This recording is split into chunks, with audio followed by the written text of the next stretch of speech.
안녕하십니까. 인왕산TV 이홍종입니다.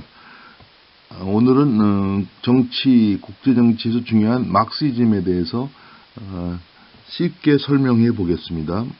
구독, 알람, 좋아요 부탁드립니다. 구독, 홍보도 부탁드립니다.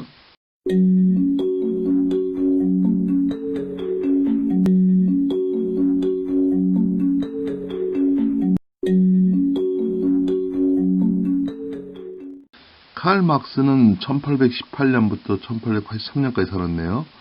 이 사람은 19세기 말 20세기에 가장 영향력 있는 사상가라고 할 수 있죠. 이 사람은 원래 신학을 공부한 사람으로 영국에서 산업혁명 후에 열악한 노동환경, 어린이 노동자 이런 것을 보고 자본론을 썼죠. 근데 이 사람이 인간적인 면에서 썼지만 결국 이 사람이 한 이론, 자기는 과학적 사회주의라고 그랬어요. 다른 사람들이 한 것은 공상적 사회주의고 자기가 한 것은 이론 체계를 갖췄다고 그랬는데, 이 사람이 한 프로테레아 혁명론이라든가 이런 것이 결국은 본인의 의도는 아닐지 모르지만 미필적 고의라고 하나요? 그런 걸 인류 역사상 공산주의, 현실 사회주의에 참혹한 것을 결과를 낳았죠. 자기가 만든 이론은 과학적 사회주의다. 그 전에 공상적 사회주의, 생시몽 같은 사람, 유토피아 이런 거 주장한 사람들은 그냥 허황된 얘기인데 자기는 체계를 갖춰서 다 설명한 것이다. 과학적 사회주의라고 했습니다. 여러분, 유토피아가 무슨 뜻인지 아세요? 유는 없다는 뜻이죠. 토는 땅이라는 뜻입니다. 지구상에 없다는 거죠. 유토피아. 참고로 하십시오. 여러분 대부분 아실 겁니다. 자본론이란 책은 칼 막스가 썼는데 1권은 생전에 썼고 2권, 3권은 칼 막스의 영원한 정신적, 물질적 친구였던 엥겔스가 나중에 썼다고, 출판했다고 그래요. 엥겔스가 없었으면 막스가 그 책들을 못 썼겠죠.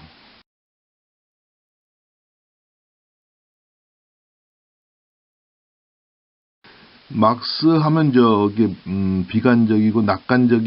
비관적이고 부정적인 것으로 보이지만 사실 막스는 헤겔과 마찬가지로 역사주의자입니다. 역사주의는 역사가 발전한다고 보는 사람들이에요. 그러니까 막스도 그렇죠. 자본주의 사회가 사회주의 사회를 거쳐서 정반합을 거쳐서 의해서 공산주의 사로 역사가 진보한다, 발전한다고 봅니다. 역사주의라는 것은 19세기 말부터 인문관계 재반과학에서 쓰기 시작한 새로운 개념으로 모든 사상을 역사적 생성 과정으로 보고 그 가치 및 진리도 역사의 발전 과정에서 나타난다고 주장한 입장. 헤겔과 막스가 대표적인 역사주의자입니다. 막시즘은 에 대해서 변증법, 유물론, 노동가치설, 프롤레타리아 혁명론 4가지 중요한 것을 가지고 설명하겠습니다.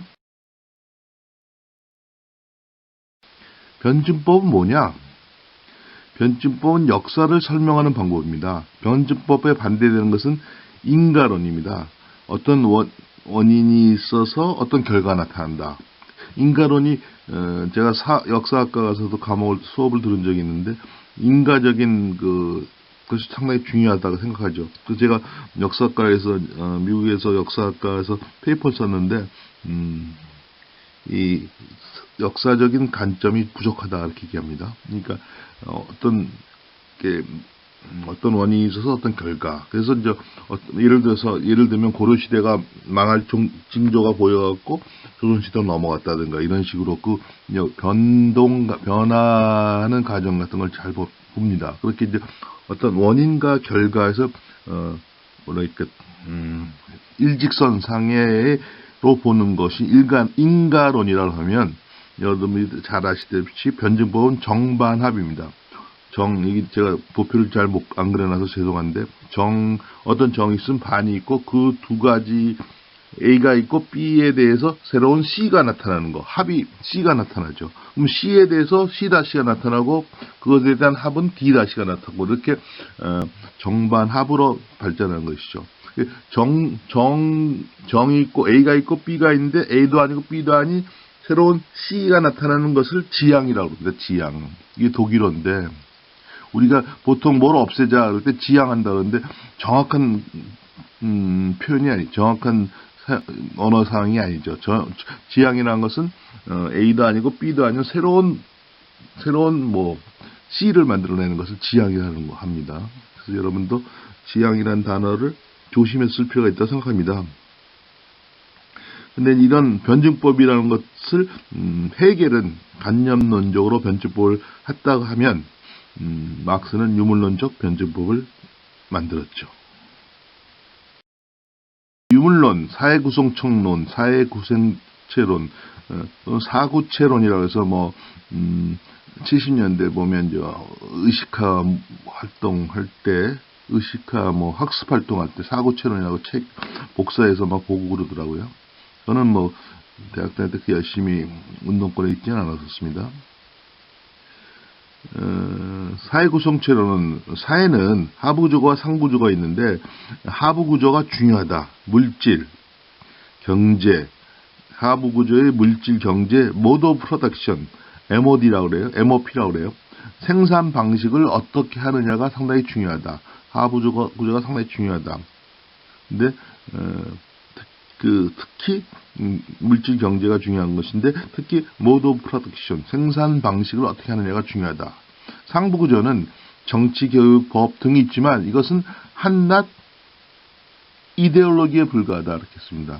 중요하지 않다. 하부구조가 결정적인 역할을 한다. 특히 사회가 변동할 시에는 특히 하부구조가 결정적인 역할을 한다. 그렇게 얘기합니다. 막스는.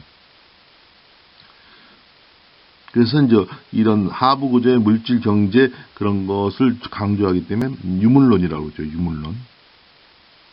근데 원래 이데올로기는 막스는 이데올로기는 상당히 부정적으로 봤는데 원래 이데올로기는 중립적 의미로서 정치적 의도가 있는 관념이나 사상입니다. 그러니까 예를 들어서 프랑스 대혁명을 일으키고 자유주의, 그 다음에 사회계약론 이런 거 만든다든가, 이성계가 혁명을, 쿠데타를 일으키고, 그 다음에 유교라든가 역성혁명 이런 걸 내세운다든가. 그러니까 좋다, 납달, 변화사서 정치적 의도가 있는 관념 사상을 이데올로기라고 그러는데, 막스는 특이하게 이데올로기라는 말을 씁니다. 그러면 신자파, 요새 그람시가 한국에서 인기인데 진영 논리 이런 거 같고 신자파는 그 막스랑 어떻게 틀리냐? 신자파가 얘기하기를 하부구조, 물질, 경제가 중요하다. 그렇지만 부르주아가 프롤레타리아를 지배할 때 물질만 갖고 지배한 게 아니다. 문화, 정신 갖고도 지배한다라고 얘기합니다. 그게 신자파의 특징입니다. 이 사람이 연도를 안 자서 1930몇 년에 죽었는데 하여튼 이 사람의 영향을 많이 받아갖고 프랑스에서도 그렇고 미국에서 60년대 70년대 그렇고 많은 영향을 줬죠. 문화적인 면이 중요하다. 그래서 우리가 헤게모니, 영어로 헤제모니라고 그러는데 그것이 어떤 나라가 어떤 나라를 지배할 때, 어떤 또 리더가 지배할 때 그 문화적인, 정신적인 면으로서 지배하는 면이 크다. 그렇게 얘기한 것이 헤제모니 이론입니다. 그래서 다시 한번 정리하면 신자파는 정통 막시즘하고 다른 점이 물질이 중요한 건 인정하지만 정신도 무시하면 안 된다. 그러니까 다시 한번 말씀드리면 부르주아가 프롤레타리아를 지배하는 데서 정신적인 면을 동원해서 한다. 그래서 또 이상한 게 그 사람은 또 신자파들은 그 정신적인 면을 프롤레타리아가 정신적인 면을 동원할 때 동원되는 집단이 시민사회라고 그래요. 시민사회. 그래서 그 시민사회가 학교니 언론이니 뭐 그런 것이다 이렇게 얘기하면서 시민사회라는 걸 부정적으로 신자파를 얘기합니다. 근데 원래 시민사회는 제가 지난번 시간에 얘기했듯이 자유주의와 진보주의 시장과 국가 사이의 중도적인 면에서 시민사회인데 제가 써놓지는 못했는데 어떤 그람시나 신자파들은 시민사회에 대해서도 원래 부정적으로 봅니다. 시민사회 사람들이 우리나라에서 386들이 많이 이제 자경화됐다고 볼 수 있는데 원래는 그렇습니다. 노동가치설, 노동 상품의 가치는 노동력이 얼마나 주어졌느냐, 얼마나 노동력이 시간이 주어졌느냐에 따라서 노동의 가치를, 상품의 가치를 만들어낸다. 노동만이 가치를 만들어낸다 그런 거죠. 그런데 주인이라고 그럴까요? 지주라고 그럴까요? 그 사람들은, 주인은, 노동자들을 부리는 사람들은, 노동자들이 많이 이 가치를 노동자들이 상품 가치를 창출하는데, 제대로 주지 않고 나머지를 뺏어간다. 잉여 가치를 뺏어간다. 그런 것이죠. 그래서 이제 그것이 이제 나중에 노동 가치가 문제가 노동만이 가치가 있느냐, 오히려 효용이 가치가 있는 것이 아니냐, 효용이 상품의 가치를 만들어내는 것이 아니냐, 뭐 이런 어떤 상품을 만들었으면 그게 어떻게 효용이 있느냐, 그런 것이죠. 근데 지금 노동 가치설이라는 것은 뭐 정보사회, 지식 정보사회에서 지식이나 정보, 뭐 서비스 이런 것이 가치이기 때문에 노동 가치설은 뭐 따로 비판할 필요가 없을 정도이죠. 프로레타리아 혁명론이 있습니다. 프로레타리아 혁명론. 수단이 목적으로 해서 수단을 합리화시키고 폭력, 독재 그런 말 썼습니다. 아방가르드만 있어. 아방가르드라는 것은 원래 프랑스어로 예술적인 용어입니다. 뭐 선지자, 먼저 아방이라는 게 앞에서 지키는 사람, 앞에 가는 사람 그런 뜻이죠. 그 사람들이